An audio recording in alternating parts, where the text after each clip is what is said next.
Horse here, the Godolphin horse is withdrawn. Number 4 Overcoat is withdrawn, so it'll be a significant rule 4 there. Number 4 Overcoat is out, and they're loading up pretty quickly, the rest of them. Let's go and join Matt Chapman. They're off for the FGS Access Median Auction Maiden Stakes. We go without number 4 Overcoat. On the extreme left is Senafee. To the right of Senafee in the light green is Super Simon. The newcomer Age of Bronze tracks through those two, is a few lengths off the pace. Up towards the rails is the 60s in the yellow. So as they settle down after a furlong or two, it's Senafee in the orange sleeves, the 60s up the rail. Then the light green of Super Simon, who's just been nudged along by Neil Callan, not travelling well in the early stages.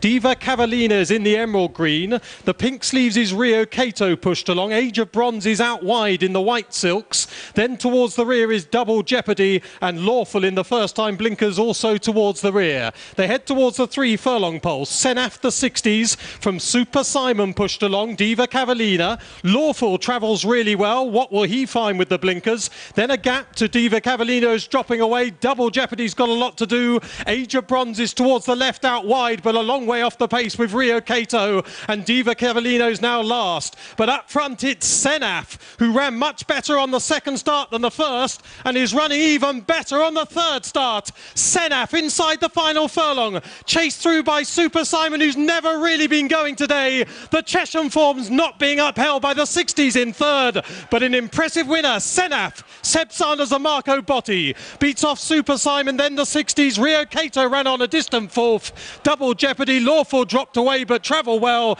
Diva Cavallina and Age of Bronze was just about last. Well, jockey Seb Sanders possibly a little bit unlucky in our first race with the stalls incident involving Macchiara, but he's got a welcome change of fortune here on board Senafee for trainer Marco Botti. This one is absolutely sluiced up in the end from Super Simon in second. The 60s, despite being very heavily back, could manage only third. Age of Bronze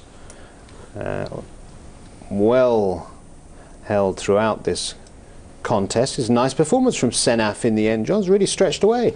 Very good, yes. I mean, she and the 60s sort of dominated the race from the start, and then Super Simon stayed close to them and kept on. But no, I mean, she could be picked as the winner from quite a long way from home, really.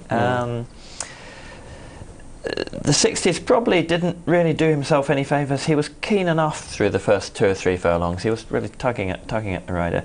I'm sure we'll find out in the fullness of time, seeing Overcoat coming back, because I didn't see him refusing going to the stalls. There must have been something amiss with him. But no, that was yeah, Marco Botti could be very happy with his 2-year-old so far, because the filly ran well up at Doncaster. But I mean, she'd progressed from her first run to her second run, and yeah, I mean, her form had been decent. You know, the trip seems to be a key as well, because she's related to. She's from the immediate family of a Lingfield Oaks trial winner, Kiliniski. I think the dam's by Northern Park. It's done by Northern Park, I think, who was. He was by Northern Dancer out of Mrs. Penny, who